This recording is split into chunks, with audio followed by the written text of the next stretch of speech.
inform you what the SHIFT project is about. It's a project about the heating transition and the transition towards sustainable heating, focusing on a number of cities in 4 countries, the Netherlands, Belgium, the UK and France. But more about this later on. I will give this present together with my colleagues Michiel Fremouw from the Faculty of the Built Environment and Architecture, and my colleague Anatol Itten, who is working in the same department at Delft University of Technology as myself, that is Technology Policy and Management.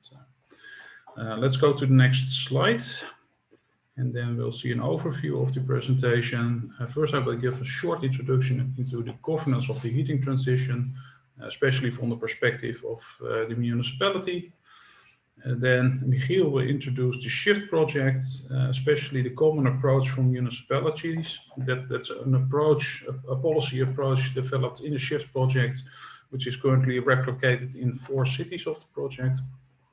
And at the end of the presentation, there is special attention to co-creation. That's one of the big work packages within the SHIFT project, focusing on engagements of citizens, citizen participation, co-creation and co-design of sustainable heating approaches at the neighborhood level. And let's go to the next slide. First, I give a short introduction into the governance of heating transition, especially from a more general perspective of governance of sustainable transitions and the role of municipalities therein. Municipalities are important agents of change in sustainable transitions for a number of reasons. So first, they can be viewed as a primary actor that enacting transition processes. And why is it important that we take the perspective of the municipality? Because of all tiers of government, it's the local government, the municipality, which is most close to citizens. So if citizens want to organize greening the thermal or the heating system of their neighborhood, that they don't go immediately to national government or to the province. They first go to the municipality to get things done, for instance, to get a permit to work on a project.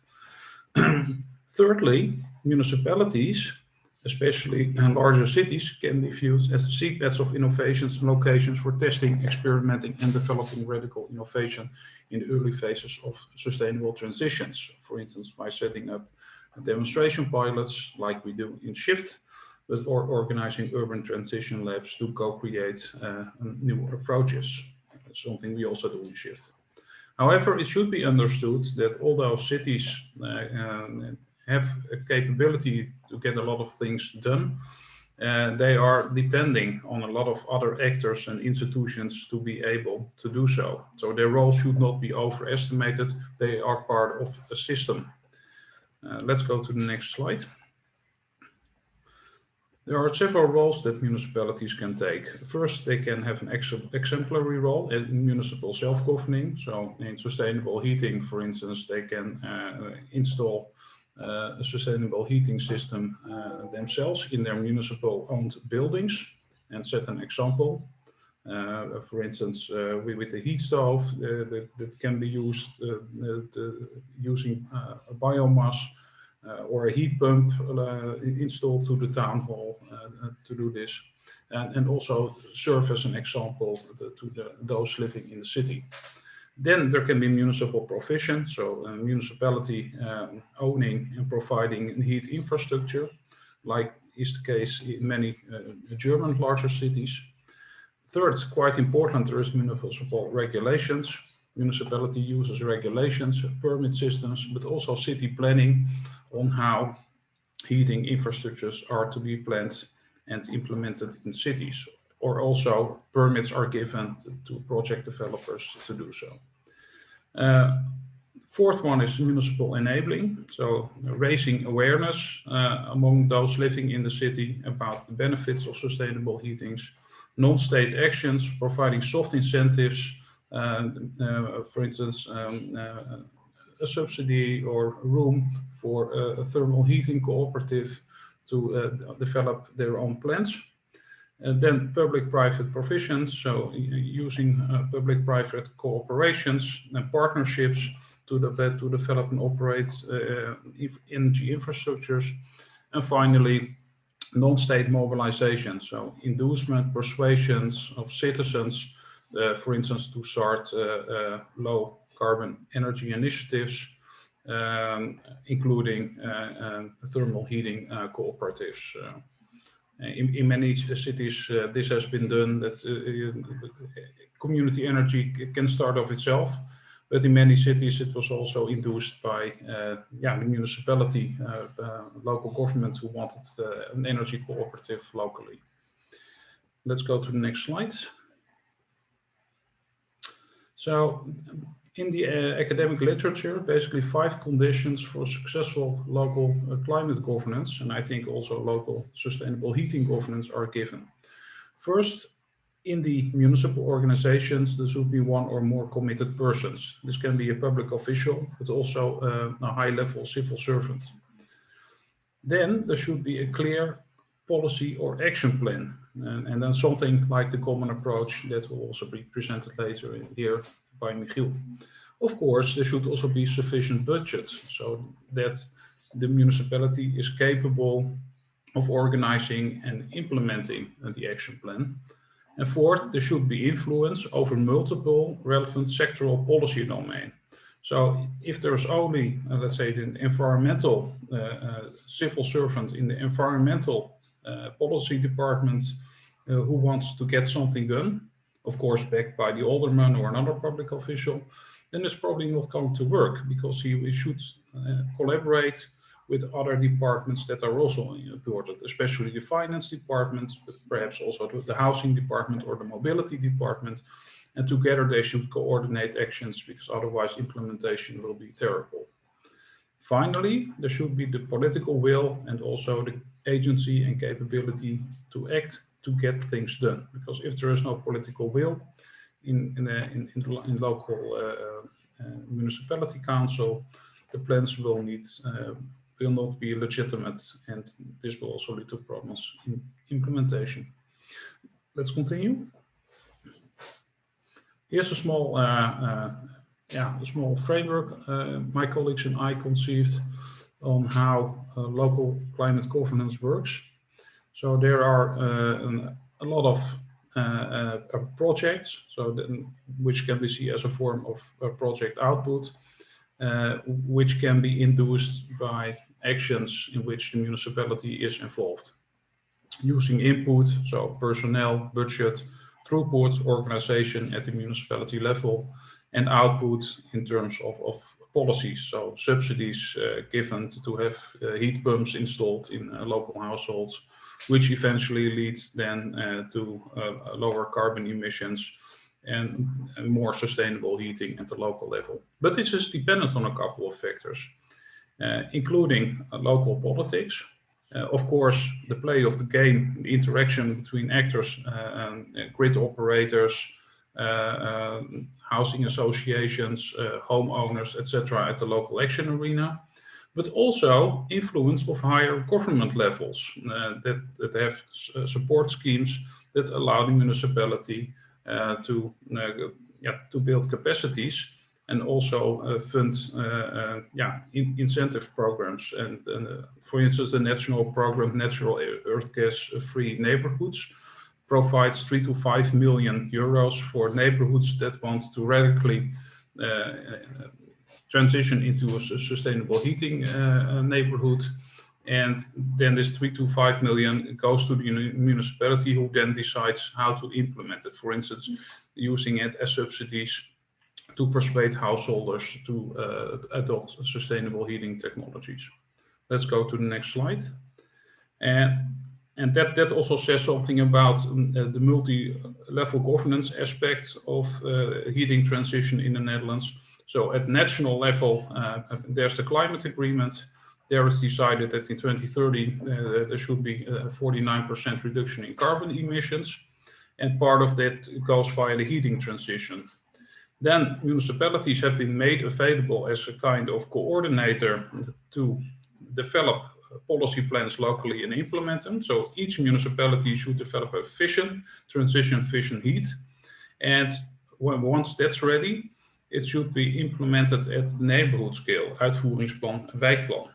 However, in the Netherlands, as a level between the nation state and the municipalities, we also have the regions. There are 30 regions involved in the regional energy strategies, the RES'en, and they have to develop their regional heating structure, which also involves close coordination with the municipalities and the transition vision heats they developed.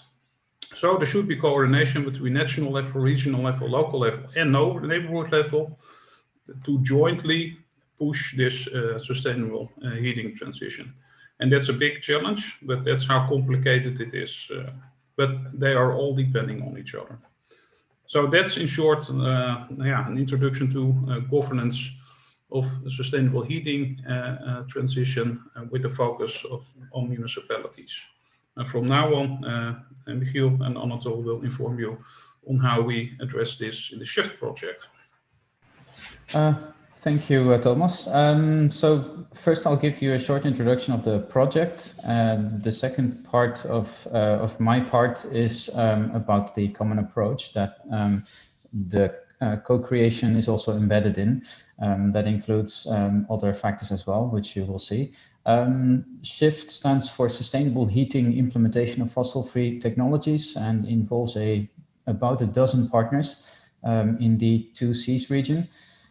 Amongst which universities, cities, and energy companies.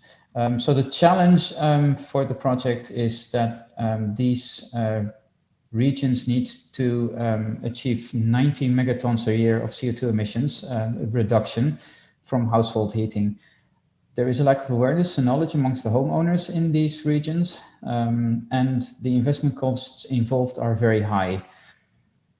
The objective of SHIFT, therefore, is to accelerate the market adoption of sustainable heating solutions, and there are quite a few, to reduce the CO2 emissions, focusing on heating and household and community buildings, of which we have pilots that achieve this, and to achieve a measurable impact from these pilots that are part of the project.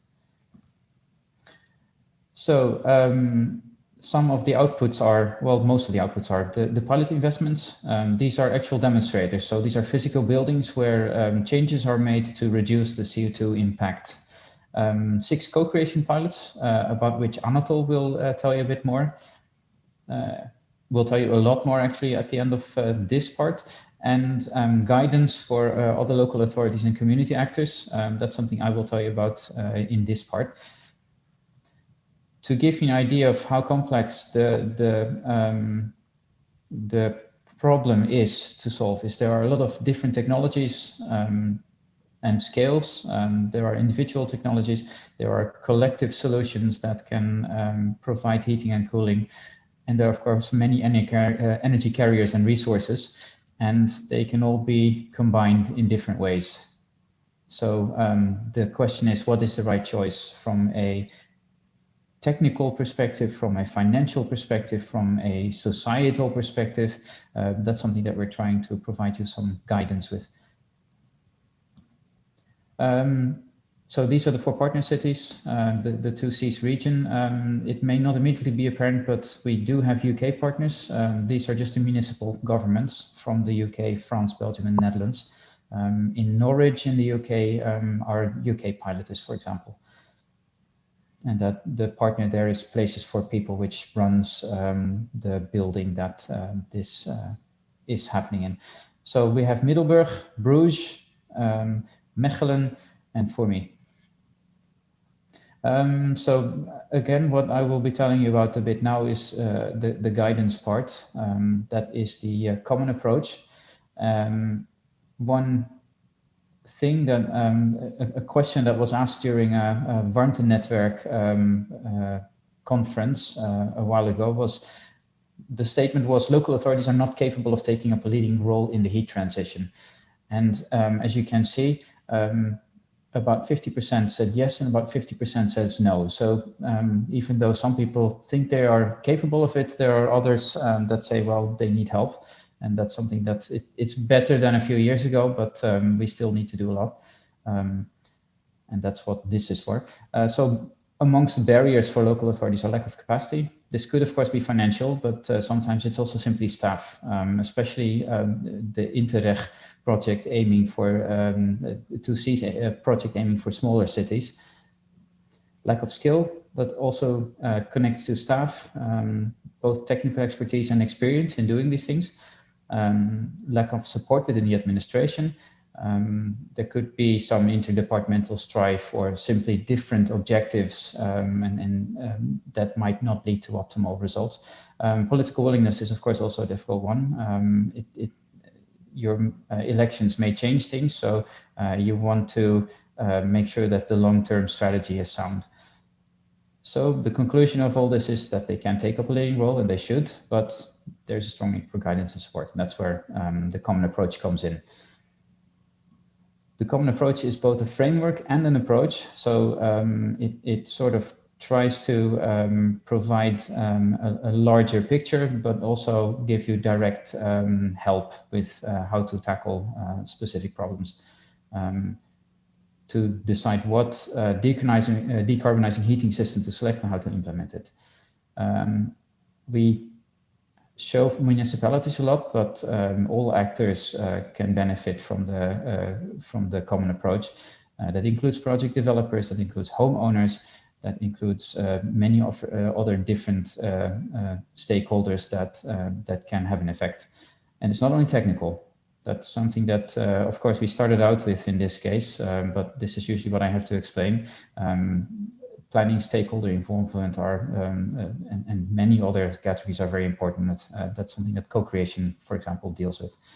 So the common framework consists of three tracks, the technical financial one, the governmental one, and the societal one. And these are not linear, but they run in parallel, because if you have to wait for one, they involve different people as well, usually. And so you have to do these simultaneously. I'll get to that in a bit.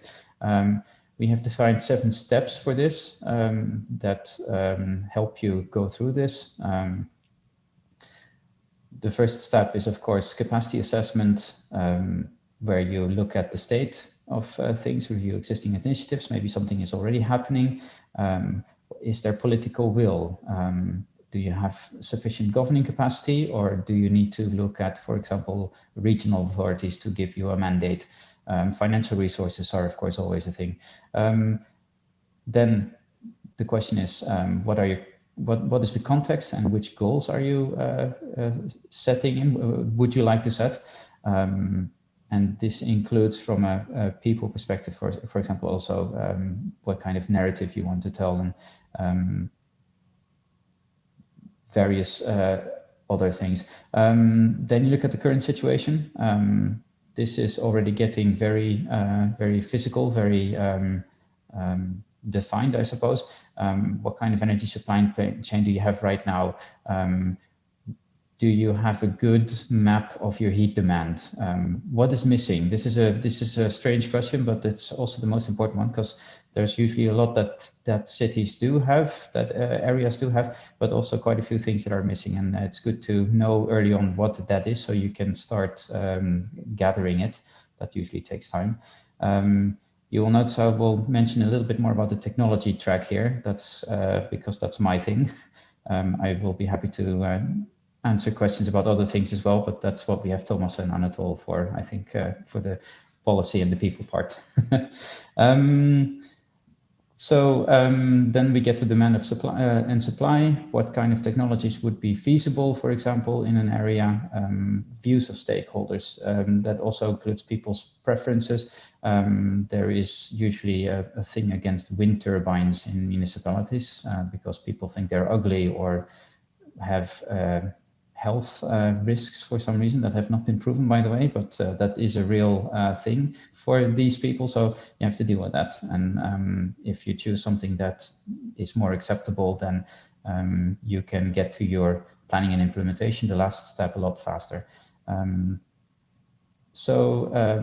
you if you, as soon as you know what the demand and supply is, what your technology options are, you can start strategy drafting. Which KPIs are you interested in? Usually tons of CO2 saved is the most common one, but there could be other ones. It could also be what kind of investment do you have? Maybe there is an environmental impact that's not CO2 that you're interested in, nitrogen, for example. What are your priorities? What are the social political dynamics? Have you assigned pilot zones? If not, which areas would you like to start at? Can you start partnership initiatives? So once you have your idea of various strategies, you should evaluate them and have a look at which one has the impact, the biggest impact that you desire.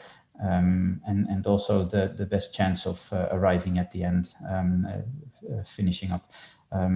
This is also about finding common ground, because there might be differing ideas on what to tackle, and you need to make sure that everybody is okay with what you continue to do. So in the final step, that's actually building and financing and evaluating eventually. You always also want to know that the thing that you built has made an actual impact. That's also something that we do in the SHIFT project. We look at the baseline, and we look at what kind of CO2 impact we will have once the project is over. That's in 2 years, if I recall correctly. So this is a practical take on this. It looks like a very daunting scheme with a lot of different steps and a lot of different tracks. The practice will be, I will mention that these tick boxes I've put in random places, so don't ask me for specific examples here, but your city may already have performed some of these, and then you don't have to do them again. You can just include these results. There might also be things where you have taken some steps, but they need more focus. But the end goal is there will also be a lot of things that still need addressing in order to reach that end, and that's something that the common approach will help with. And then hopefully eventually will look like this.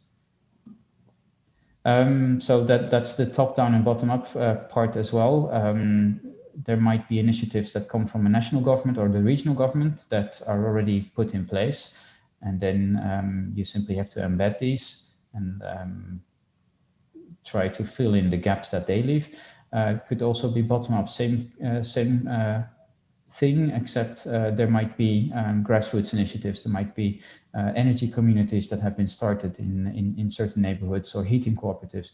And there might already be urban renewable projects that will have an impact on CO2 compared to your baseline, and that you can include then. These are impacts that you already get. So what's next for the SHIFT project? We are applying the common approach. We are receiving city strategies and reviewing them. We will feedback the lessons that we learn from this into a final version that we will release at the end of the project. And we also welcome input from follower cities. So if at the end of this lecture you pick up the common approach and you start leafing through it and decide you have some tips or some advice or maybe interesting examples, we would love to hear them. And then we can also include these. We are monitoring the impact of the pilot sites. So we have plans, and we are looking at calculation methods to compare the different sites. They can be quite different, including having different types of baselines.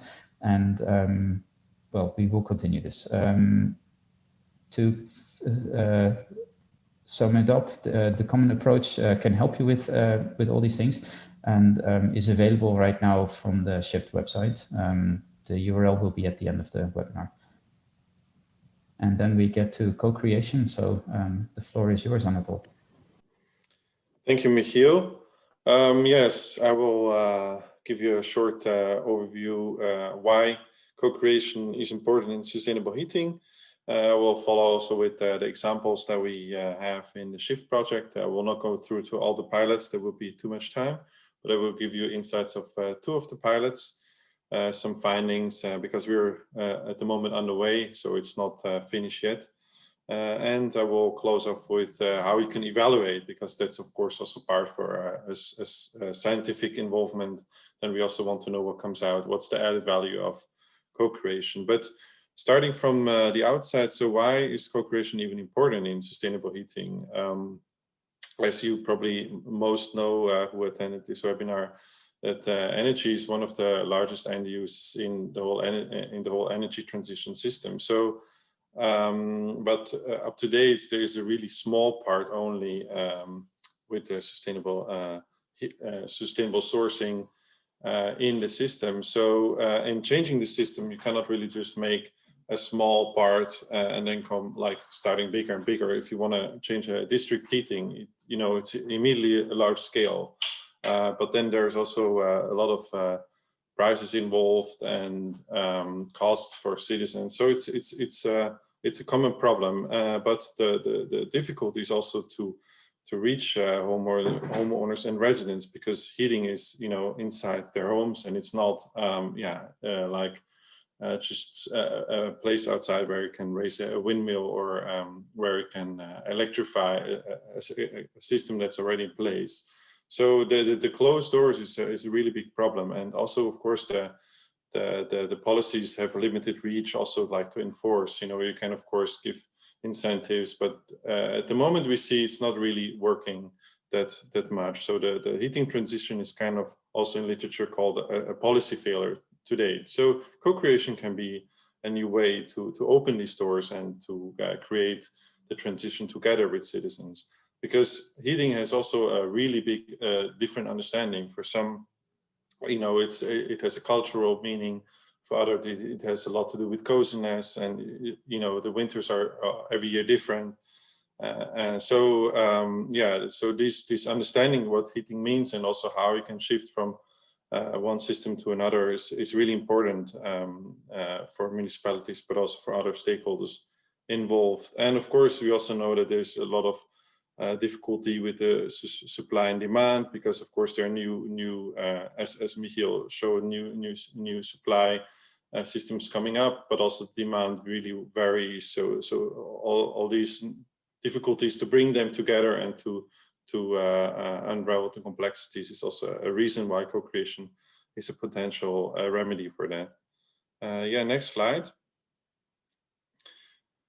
Important is also to really ground, like co-creation is also a term like as participation and others deliberation that is also quite widely used, but not really anyone knows what it is meant, or there's not really common understanding. So what we did also in our state-of-the-art reports, I will talk about this a bit later, we tried to really come up with the definitions and also know where the origins are from co-creation.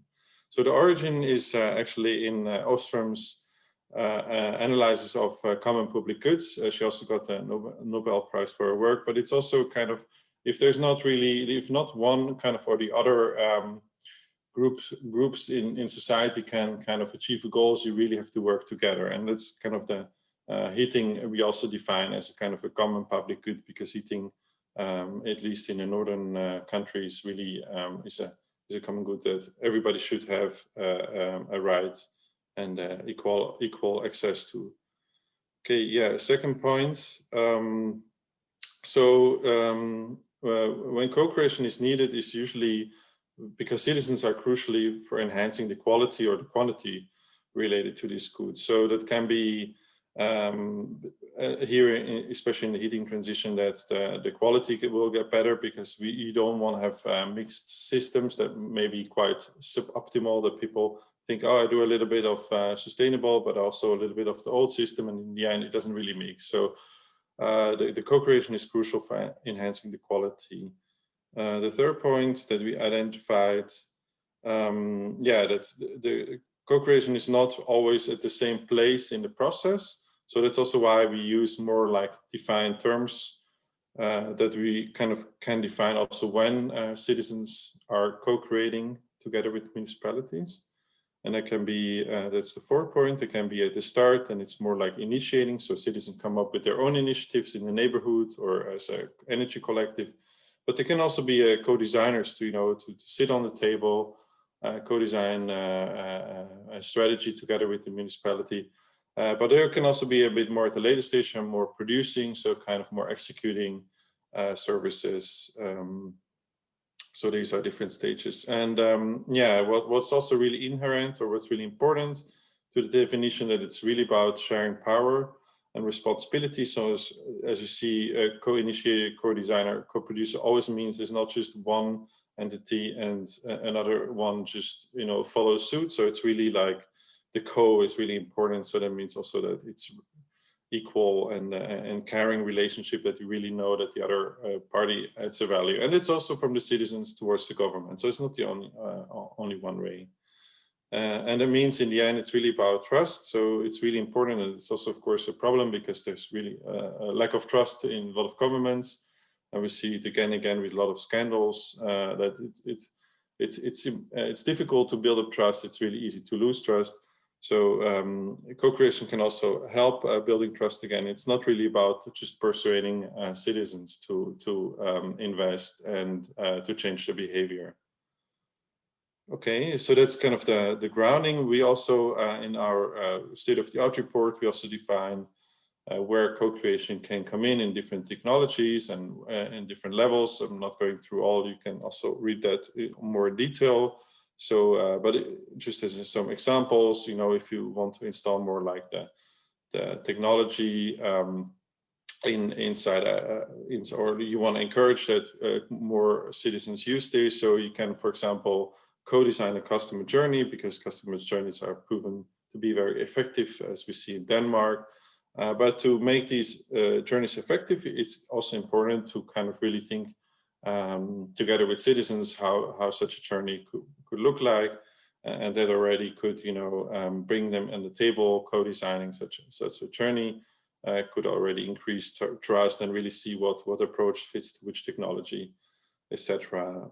And of course, if you have more like a large scale district heating network, then you can also really, it's really important to also see there's many more actors involved, energy utilities, local politicians, etc. So if you want to implement such a thing, it's really important to also bring a lot of the citizens to the table to discuss, because there are many problems we see now in the Netherlands that if you implement it without really co-creating it, a lot of citizens don't like that it's forced upon them, that they don't have any choice to switch, and that gives already really big opposition from the beginning and campaigns against the government. So you also want to avoid that. But there are many others. You can also find it in our state-of-the-art report. Increasingly, of course, we have seen last year. Next slide, please. That also co-creation can be more digital because, of course, of the pandemic. So it's really important also not just to kind of gain more people because it's online, but then also lose other people. So it's really important to really see who has access to digital participation tools, and also to reach out to the communities who don't have these means. It's more old people, of course. But also other disadvantaged communities. Next point. Especially if you want to reach disadvantaged communities, it's also good to think about which networks have access, or which networks do you have access to that have access again to these communities. There can be groups like classical religious groups, but also active neighborhood groups that can then reach out, that these citizens participate and get aware that there's maybe something changing in their neighborhood. We've seen that in the Netherlands, especially phasing out of natural gas. Also, there's quite some waves, but also a lot of people are still not aware that this is going to happen. And as you know, there are a lot of people who also favor gas and are in support of gas supply. So you also want to forecome that these people are like later on at a later stage when they see the announcement that they're not aware of this. Yeah, that already said with all generations. It's but younger generations, again, they like to participate online, but then again, they are more favoring low intensity form. So it's also important to also encourage them not only just click a few times and then leave again, so that you also encourage them to stay longer and get more involved. Two other points are important when you do digital means. Yeah, there's a large group. I would say 60-65%. They usually don't really have an opinion, like on the heat transition or many other projects as well. So there's usually a big part who is a small part who's against it, and there's a small part who's really a favorite, and there's a small part who doesn't care at all. So this big majority group is really important to try to include them in co-creation, or at least groups of them or representatives from them. But for them, it's really because usually they're just general people as you and me who are very busy, and for them participation, the benefits must also be high because they don't really have intrinsic motivation. So it's really good to think about that.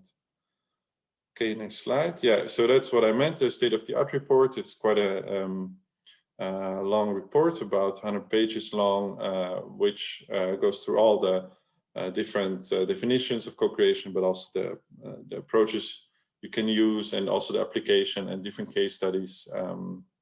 Also other case studies than in our project that you can find on sustainable heating. And next week is actually a article coming out, published in the Energy Research and Social Sciences. Is kind of a small summary of the larger report.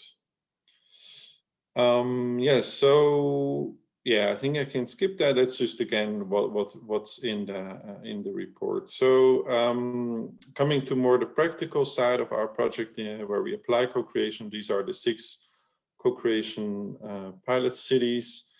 Michiel already showed them on the map. But the interesting part, or what's common with them, is that they have a lot of really old buildings. So that's also what you see, which is also a problem, of course, for the heating transition, because it's quite expensive. And the difference is also what's interesting. We have some poor communities, as for me, where there's a lot of unemployment, or Middelburg, where it's not poor, but it's also a bit more like peripheric, and of course Bruges. That is more like a city that has a lot of means and also a lot of capacity. So it's quite interesting also to see how these differences play out in co-creation. And I would like to start with like the case of Bruges, to show how they approach co-creation, and also like our role of scientists. So what we have done with them is to really develop. We took quite a long time to develop like a map. So what's actually situated in Bruges, like what capacities, what experience they have with co-creation or other forms of participation, where there are barriers. And then we co-created also an action plan together with them in the spirit of the project. And now they're starting in the implementation phase of the action plan. And Bruges, as you see, they're also quite creative, and they do a lot of, they have also quite a good communication skills in the city. So what they started with is kind of like also motivate citizens to participate, and to really, like with simple questions, like to kind of find out where their potential is, and which citizens will be active. So they had on the left side kind of a flyer, or like an engagement program for the heating revolution, as they call it, and kind of more to prepare, and to really also, but also for them to inquire what's there and what's not. And at the second stage, they had a kind of more like as a competition. That's also important. So to give the citizens a feeling, like a bit of a playful feeling in this. So which neighborhood wants to be the first fossil-free neighborhood in Bruges? So they look for 3 pilot neighborhoods that will take the responsibility, and also be a bit then the leading neighborhoods that could also showcase, but also make maybe experiences, maybe also have the means, but also where is just the motivation high. So they've made this call, and they found 3 neighborhoods that are participate, and then of course they select groups of citizens who want to lead this transition within the neighborhood, and they support this neighborhood with means of like finances, but also facilitating between the citizens, and also, of course, the co-learning between the neighborhoods, which then also helps, hopefully, to translate the best practices of these 3 neighborhoods to other neighborhoods.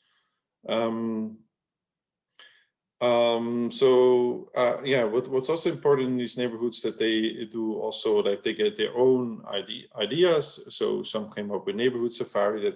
It's also not possible at the moment, but to really like show where maybe the heating transition is already in progress, or where there's potential, but also like a bit community building, and people get to know each other, because of course we know that's also something that people really like in these things, that they can engage, but there's also big social aspects to it. So people also came up with ideas of energy parties, so that it's like Tupperware parties, so that there's this kind of a bit fun aspect to it.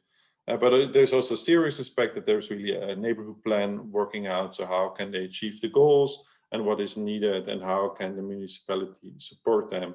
And one of the strategies they do, it's with a digital participation platform that we developed in Delft. It's called PVE in short, but it's long for participative value evaluation. So you kind of try to evaluate what values are important in a big transition.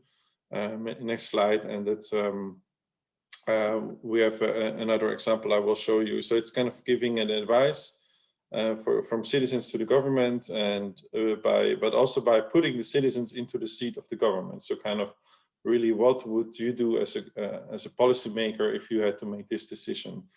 And there's just now one ongoing in the Netherlands, because that one in Bruges hasn't started. So I just show you another example of the Netherlands. So it's kind of an online platform that everybody gets, like in Bruges would get a link to. And everyone in the city, or now in Netherlands, is like everyone in the Netherlands can participate, but you can also just have a representative sample if you want. So you make different like this. So this is for the climate agreement, and it's coming in the Netherlands, and it will be asked to the citizens. So what measures would you favor to reach the goal to reduce CO2 emissions by, I think here is 1900 million tons of CO2. And then the citizens can choose different measures, like reducing, or no, like to increase CO2 taxation, for example, or to introduce a taxation on meat, and they can say how much they want that, and they get a lot of information for all the different measures, and then they can see, like if they click, how much they already reached, but they would also need to do more in order to reach the goal of the government. So then they can also trade off the different proposed measures. And the idea in Bruges is to do the same, but then of course with only measures relating to the heat strategy.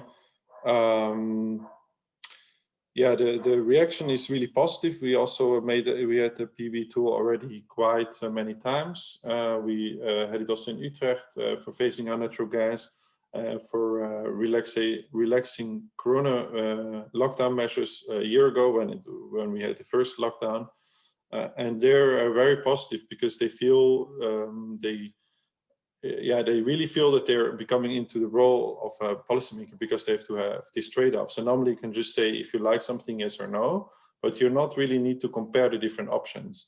So it's kind of what they do, like all the time. You know, they're comparing insurance policies, they're comparing hotel ratings, etc. So with the PVE, they can also just kind of compare and rate policies instead of other things that they already use. And we try to make it as accessible as possible. So also for people who are like not so used to participate in government procedures, that for them it's also really easy to grasp and to access.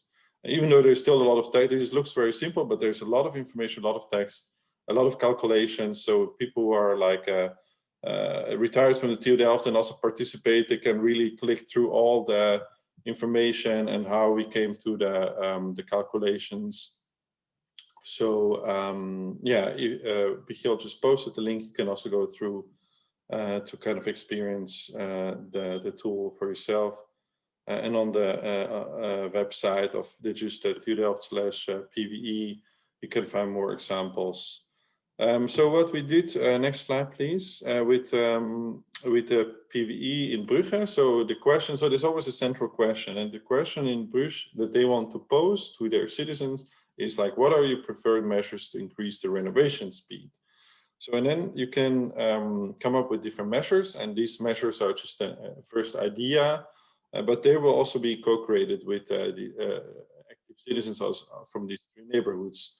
So, there will be then, instead of the measures that you just saw for the climate agreement, they will be really focused on Bruges, like for example, they if they want to have like a better premium for refurbishment, but also like kind of a bit more like punishing rules that you're obliged to reduce the energy consumption when you renovate, etc. So and then you would kind of co-create the measures and also like the impacts, so the kind of the costs, what would measure A costs, what would it save for CO2, and you build this all in the tool, and then you give this kind of to all of the citizens in Bruges, that they can vote and participate in kind of finding the best measures for them, and that gives them also a bit more commitment and awareness that that's really important, and that there are different options to do that. So that's what we are developing at the moment. Yeah, next slide.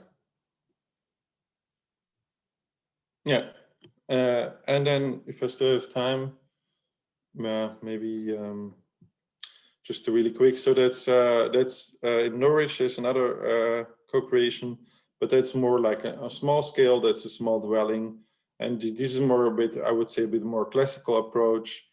So where they give, or where they include also the local stakeholders, like in tenants, like also the management of the building, to kind of discuss the different applications or scenarios in the dwelling, because they had already in the dwelling a sustainable heating system, but because of the lack of trust into the technology and also not really well organized maintenance, the technology was not, it could not really outlive its promise. So it's already kind of a broken system, so to say.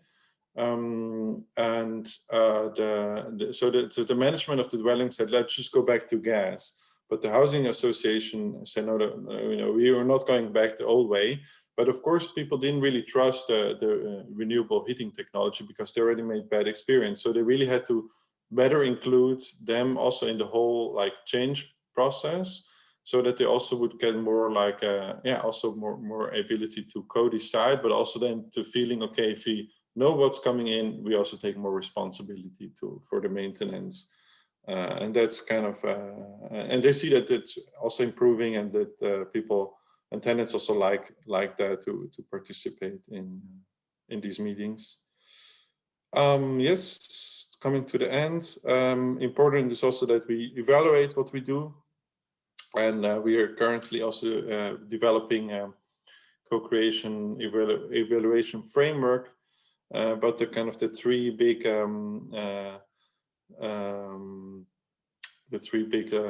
like anchors are like the experience, because of course it's also important that's also the process is evaluate. So what did they find? What's important? Like citizens find that's important, different things important in the municipality, so it's important to map that. And what was the motivation? And of course, also what would they improve? And that's the process part, but we also, of course, have to measure the outputs that we make, like what can really co-create also achieve a certain contribution to the reduction of the CO2 emissions that are in the project. So we are also figuring out how co-creation can also contribute to reduce really the hard measures and the objectives that are required in the project. Yeah, that's it for me. Yeah, concluding. Yeah, we see that co-creation can be really promising, but there's also a lot of if you don't apply it correctly, it can also backfire. And of course, you don't want to replace co-creation. Just yeah, that's just a fancy term for like more like a conservative approach for citizen participation. And you don't, because it's also a fairly new approach, you also want to have reduced negative side effects. So yeah, please have us asking us any questions. Well, Thomas, Michiel, and Anatol, thank you for your presentation. And there are some questions in the chat. First one is from Wouter Pietersen, and this is for Michiel. Market players can all take a role, a leading role in the energy transition, or the citizens. What do you think about that? I think it depends on the location, but I think anyone is able to pick up the so-called gauntlet and get started. That's I showed this one slide where I looked at top down and bottom up. It depends on the country. I think in France, for example, there will be a lot more happening top down because government is just has a stronger presence. And in other countries, there might be something that lies in the middle, and there might be countries where government just is less present, and then the local initiatives will carry much more weight. So the leading role depends. I would say whoever starts first. Can I also say something here? Yes, of course. I think that if you would leave it to the market, it would have already been taken up. So maybe the market can take it up later, but sustainable heating technologies further need to develop in the innovation cycle. So the price for production needs to go down. And given the spatial impact, and given also the shared responsibilities in the current business model, also knowing that there are multiple business models being used in different, in Germany it's quite differently organized than it's organized in the Netherlands or Belgium. Yes, context matters, but at the moment I don't think we should leave it to the market because the market is not taking it up, especially not sustainable heating, because they just want to optimize current technology, which is kind of locked in. And if we want to have the more innovative and not yet well-tested sustainable heating options, there should be an innovation program that basically supports adoption of more sustainable options. And that should be government-led, I think, with also room for citizen initiatives, but citizens cannot do it alone. That they need a lot of support, because they lack the capacity and the capability to do it as professionals. Michiel? Yeah, just a technological example of this that mostly revolves around temperature levels and district heating networks. Companies that currently run district heating networks tend to run high temperature ones, so that's something that they would like to continue. Even though from a sustainability perspective, the availability on high temperature sources is just limited. We have industrial waste heat that's not sustainable. That's just making use of energy more efficiently. And we don't know how much of that will be available in the future. But this is, of course, something that the company that has an investment that makes one of these networks and that is running it right now would like to perpetuate if possible, because then they get more bang for their proverbial buck. From a sustainability perspective, it makes sense to insulate your houses better. That's also increasing efficiency, but it also makes it possible to use lower temperature sources, which are far more available than these. And that is a choice that, if left to the market, will probably not be made until the previous technologies have basically been run to the ground. And we have a much larger CO2 impact on the world than we could have had, than we could have reduced if we started early. So yes, leaving it to the market, that specific stakeholder probably will not go fast. Citizens, however, that's something that, of course, this whole webinar is about. There's a lot of interest, I think. There's a lot of power as well. And if you can activate that, then you can get a large impact. But preferably all stakeholders participate, and you will get the most. Thank you. Another question is, should be the multi-level process leads to some sort of implementation, maybe in multi-level organizational form to be able to implement a governance for implementation? What would be your view on this? I think that's a quite interesting approach, but how would this look like organizational wise? Currently, we have the regionale energiestrategie, the regional energy strategies in the Netherlands, and they following the national program on regional energy strategy and the handreikingen, so the approaches they hand out to the regions. Those regions are advised to have a program board and also to organize this. But the thing is that the municipalities that have been put in charge in coordination of the heating strategy lack capacity and the capability to act, basically. The big municipalities, yes, they have those people available to do this, but the smaller ones are, for the smaller ones, it's a bit problematic. So they can get a lot of guidelines and advice, but setting up these enormous organizations to streamline actions between the different government levels is quite challenging. So what they do, they hire consultancy and advice companies like Bureau Overmorgen and others to organize this. And they are actually doing quite well in Zeeland, so the region of Zeeland, which is a front runner in the Netherlands. But in a lot of regions in the Netherlands, especially regarding the sustainable heating transition, it's kind of a social experiment. And the municipalities, they are looking to each other. They are also looking to national government, how to guide them to provide the right governance approach and policy mix to support them also in terms of subsidies. And in many cases, they don't have the capacity to organize it in a proper way. Like we informed you about how to approach co-creation. But in many cities, they don't know how to organize participation, and they are just looking for best practices, good examples, but don't know how to implement it themselves. So it's a big challenge, and in streamlining and organizing between the levels towards a good sound implementation and action plan is quite important. But going from plan to actual implementation is a big challenge. So I'm afraid in many cases there is not yet a good example of how to do this, although plans are being developed. And I think on the 23rd of March this year, all the regions have to deliver their RES 1.0 plan, which includes a structural heating vision. And that should also say something about how to approach this and going towards organization and implementation. But I wonder how it looks like. But I think in Zeeland, they have quite a good example, although they also encounter a lot of problems of their own there. Yeah. I actually see we have 1 minute left, but if it's okay for you, we can continue with questions after 11. Shortly, because I have to run into another meeting, but maybe Anatol and Michiel have a little more time.